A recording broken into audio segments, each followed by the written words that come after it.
Aloha everybody and welcome to part 3 of Sonic the Hedgehog 4 Episode 2. We just got ourselves a world map, so now we can replay any of the Sylvania Castle stages, any of the special stages we've accomplished, and we could choose to go chronologically to White Park, or we could take a detour and go to Oil Desert instead.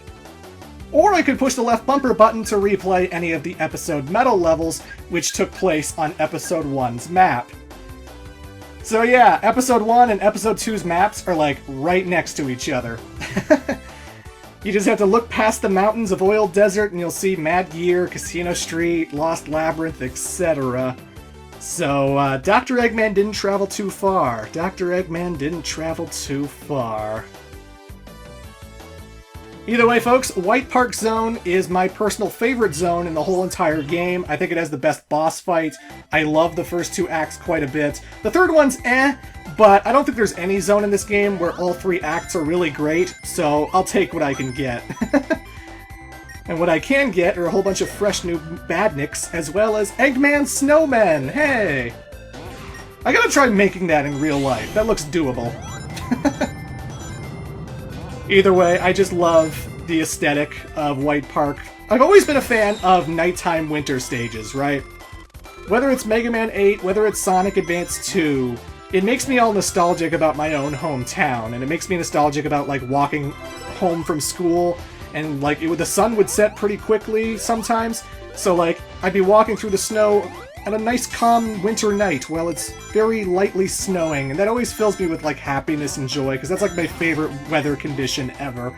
And the Aurora Borealis, the Christmas trees, the fact that this is a hybrid snow level as well as amusement park, I really love the aesthetic of this level quite a bit, so I like it, I like it.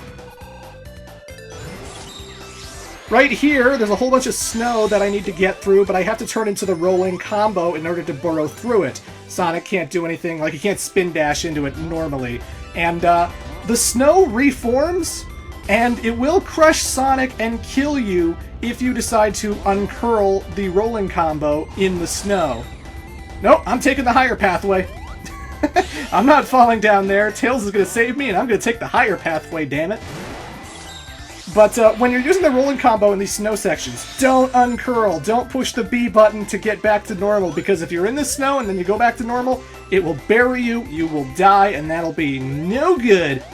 Also, remember, if you keep running into walls too much, you keep slowing down, and eventually, if you slow down too much, the rolling combo will uncurl by itself. So you gotta make sure all of your jumps count. You don't want to get trapped under that snow. It's not too drastically hard or anything, but that's how that works. Woo!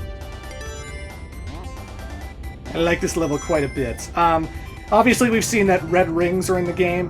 I am collecting all of them for this playthrough, in case you've been guessing up to this point. You know, there's only one in every single act. It's not like Sonic Colors and Sonic Generations where there were 5 in one particular level. No, in Sonic 4 Episode 2, there's only one per act, so there's only one collectible that you need to look out for at all times. And as long as I'm collecting 50 rings for the end, and I find that one collectible, then I'm essentially completing a level, no problem. And that's no problem. Getting all the red rings is going to get me such a great reward. You'll see, it's going to be awesome. Either way, back to the special stages. It's not like Sonic 2, where if you hold left and right at the edge of something, you'll get Sonic to like do an entire loop around. He just goes up into the sky a little bit, and then he falls back down to the side that he jumped from. So it's not exactly a one-to-one the way Sonic 2 special stages were. And when you hit a checkpoint, Sonic goes, cool! And then he tells Tails to jerk off. And Tails doesn't like that at all. I bet you're wondering what's up with that animation. Well, actually, the animation changes depending on who has most rings when you reach the checkpoint. Like, it's a single-player game. I'm forced to play as Sonic in single-player, so I can't really show it off with Tails unless I play a multiplayer game. But basically, because Sonic has more rings, he basically goes, haha, in your face, Tails, and then Tails goes, oh, I lost. And that's why that happens. If I was playing multiplayer and I was Tails, and I managed to get more points, Tails would be rubbing it in Sonic's face. rubbing his jerk-off motion in Sonic's face. And that's why that animation is like that. And I should probably talk about the fact that the Tails multiplayer stuff, it's not just local. You know, I mentioned it was local, that you could have a friend come over, sit on the couch, grab an extra controller, and play multiplayer, but it is also online co-op, and it operates a little bit differently from how co-op usually works in Sonic games. Because in Sonic 2, Sonic 3 and Knuckles, Shadow the Hedgehog, etc., the co-op wasn't really a big bullet point. It was just a fun little trick where, like, oh, someone grabs the second controller, and all of a sudden they can control Tails, and they can, like, kind of help with boss fights. And he's invincible, so why not have Tails go after the Eggmobile boss fight, and then you'll just sit back and enjoy the show, you know? In Sonic 4 Episode 2, they actually changed it up a little bit where it is in multiplayer focused. For one thing, the camera tries to keep both characters in the frame at the same time. It's not like the old games where if the first player was like too rambunctious and he went too far ahead and he's not paying attention to what the second player's doing, like he can just get so far ahead, like the second player, you won't even know what the second player's doing half the time, you know?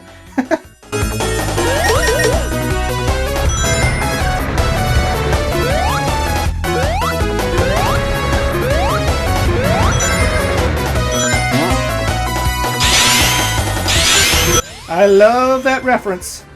You're going through this amusement park level, and then all of a sudden the music kicks into another amusement park stage from Sonic Adventure, Twinkle Park, and I'm just like, oh my god, I love that part. I love that music. But, again, in Sonic 2, the camera was always focused on the single player. It was always focused on Sonic, and the Tails player, I hope you keep up, because the camera's not following you. In Sonic 4 Episode 2, the camera does its best to follow both characters, but it still has that thing where one character is going to be faster than the other.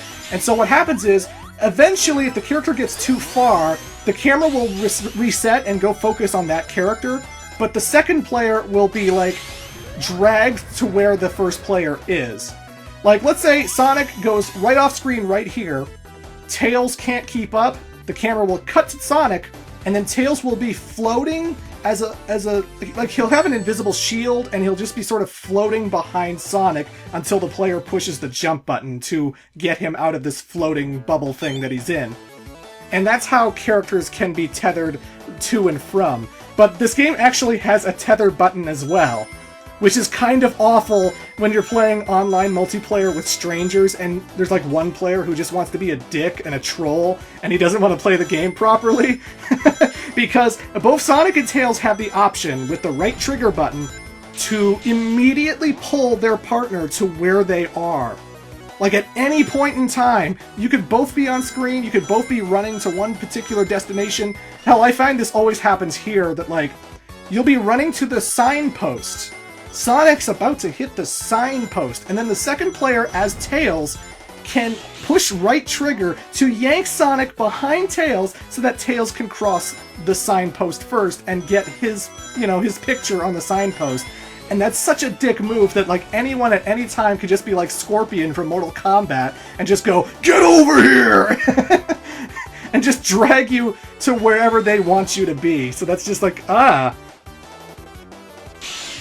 There's also a key difference between Sonic and Tails where Sonic has the homing attack, Tails has the ability to fly for a short period of time. And actually, when Tails is alone by himself, his flight system actually works the way it does in the older games, where you can keep mashing the jump button as long as you want until Tails eventually gets tired. So it's a little different from the Tails Copter combo system, and Tails doesn't have a homing attack.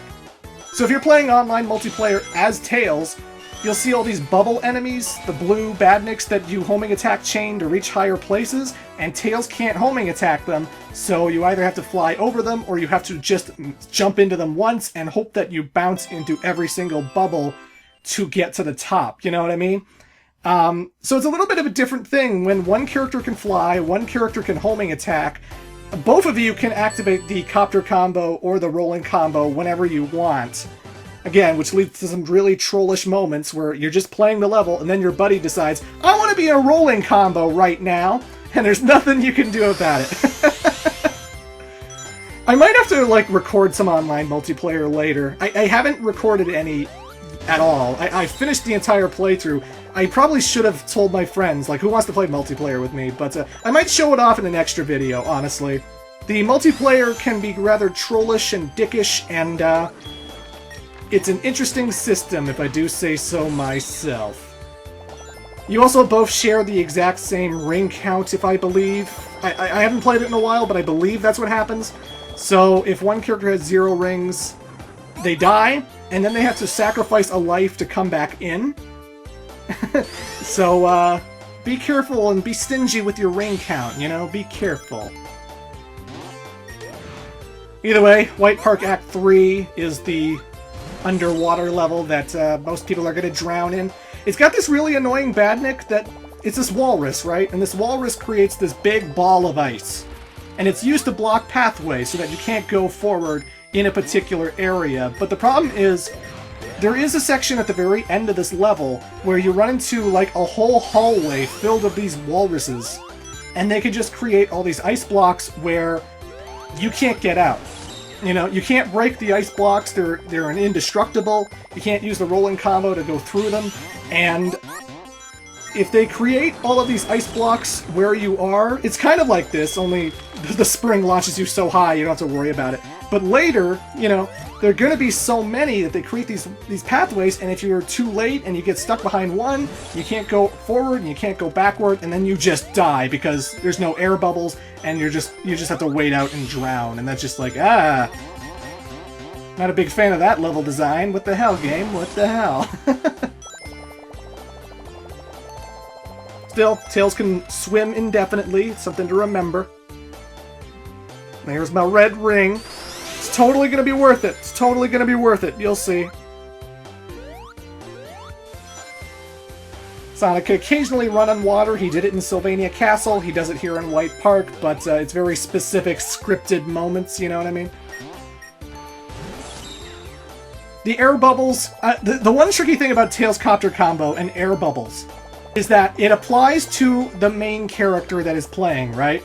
So, like, I'm Sonic, and if I'm using the Tails Copter Combo, and then Tails gets the air bubble because I'm flying towards it, and Tails' face is closest to it when we're in the Copter Combo, he'll get the air bubble, and then Sonic won't, and the countdown will still be going, and I'll be like, oh shit, what the fuck? And of course, the drowning theme is still there. Still there to give you anxiety and make you all nervous because, oh my god, I'm gonna drown, Jesus. So that level can be a little bit tricky. It's not as fast-paced as I would have liked it, but still, this is my favorite zone in the game, so I can't complain too much. I just think those walruses at the very end are kind of dickish, that's all. Just, you basically have to hold right and mash the jump button in order to go fast enough to make it past those ice blocks. Otherwise, you're going to be redoing that section over and over and over again, so yeah. We're on the 6th of 7 special stages, and I'm not really talking about them, I know. They're pretty basic and easy. I mean, there are like rings you'll collect that are just single rings. There are some rings that are like worth 10, and it's always a good idea to go for those bunch. Even if you have to run into bombs in order to get them, if you see like 3 or 4 10-ring groups, you know, even if you have to run into bombs to get them, because having like 40 rings can help so much depending on the situation. I don't think any of the special stages are obnoxiously hard until we get to Special Stage 7, which you'll see in Part 4, because Special Stage 7, it wants to eat your heart. I will eat his heart. I will eat his children. 450 rings? I can do that. I can do that. Every now and then you have these sections where you need to collect rings, like this one here. So if I miss any one of these rings, I don't get the bonus that you get for collecting all of them. So you gotta be really, really exact. You can't make one screw up, and I didn't, so I got 30 extra rings for doing that correctly. If you miss one, you don't get the perfect bonus. Every now and then you'll hit something where Sonic and Tails will get this little tether rope that like connects the two of them, and whatever the tether touches is what both Sonic and Tails get. So if you have a tether behind the two characters and they run into rings, you know, those rings will be absorbed by the tether and they will go into your person. So The tether system's kind of interesting too. I like what they do with the special stages. I think this is the best version of the half-pipe special stages that has been in any other Sonic game ever. It's just, you know, this special stage has been in every Sonic game ever, so it doesn't feel particularly fresh or interesting, and I wonder what Sonic Mania is gonna have. They must have Chaos Emeralds, right? Either way, folks, this is my favorite boss fight in the whole entire game. This is my favorite boss fight with Metal Sonic in the whole entire series.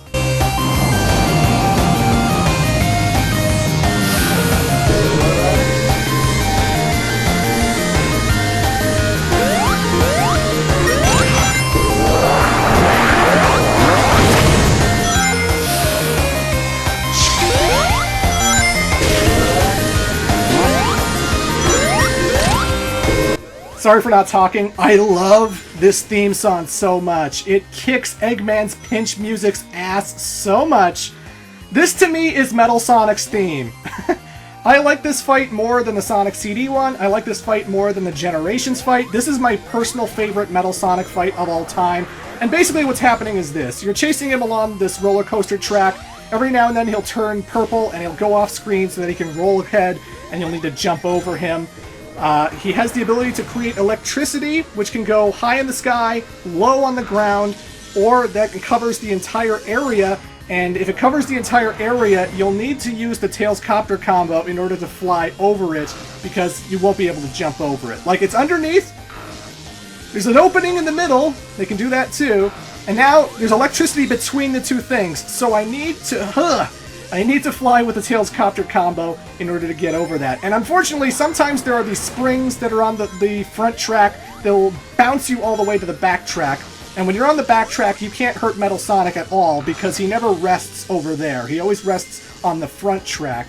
So you have to wait until you run into another spring to get back to the front so you can homing attack Metal Sonic once again. He does have this move where, ooh! He destroys the track and you need to jump over those holes, because that's a bottomless pit and you will die instantly if you fall in them. I know it catches people off guard and it definitely killed me quite a bit when I first played this, but he always does that when he's on his second last hit. When he's on his second last hit, that's when he resorts to just destroying the track. And again, I just really think this whole fight is fun. I love dodging the lightning and jumping in between the lightning. I love jumping over the springs so I don't go back to the back track. I love jumping over his rolling orb move where he goes off screen and then rolls along the ground. And the music is so damn good. Oh my god. Best Metal Sonic fight in the whole entire series as far as I'm concerned. I love that fight to death. Oh, by the way, Little Planet's in the background and it's looking a little different. What's up with that? Come back in part 4 and maybe we'll find out.